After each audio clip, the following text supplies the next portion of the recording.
Dans cette capsule vidéo, nous allons apprendre à multiplier des fractions.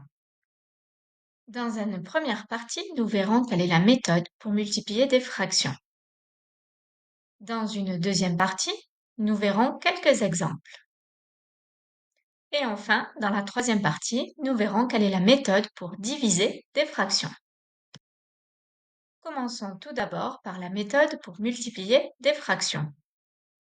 Pour multiplier deux fractions, il faut multiplier les numérateurs. Ici, il faut donc multiplier A et B. Le résultat aura donc pour numérateur A fois B. Il faut ensuite multiplier les dénominateurs. Il faut donc multiplier C et D. Le résultat aura donc pour dénominateur C fois D. Le résultat est donc A fois B sur C fois D.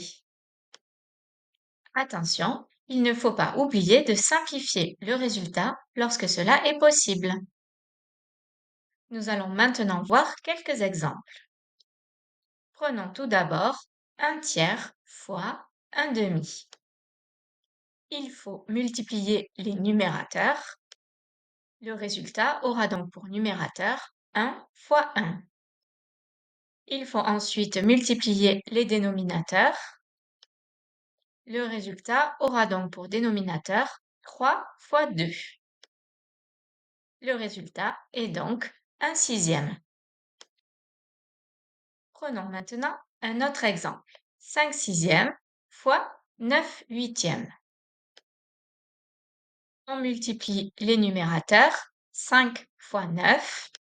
Le numérateur du résultat est donc 45. On multiplie les dénominateurs.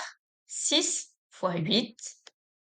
Le dénominateur du résultat est 48.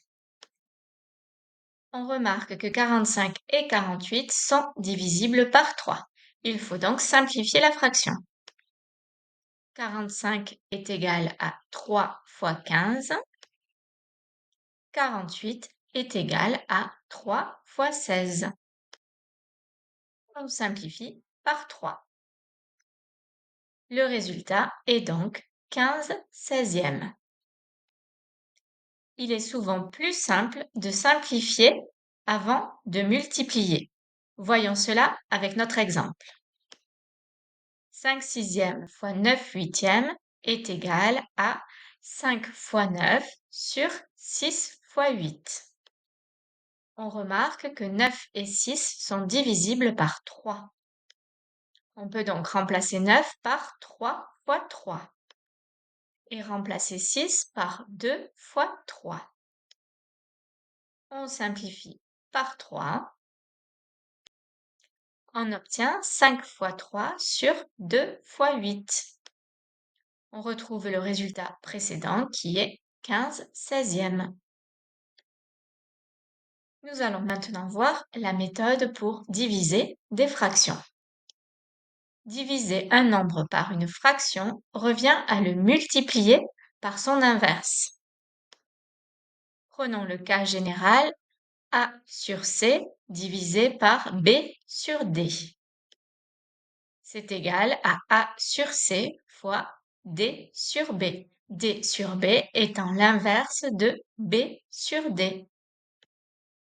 Il suffit ensuite d'appliquer la méthode pour multiplier des fractions.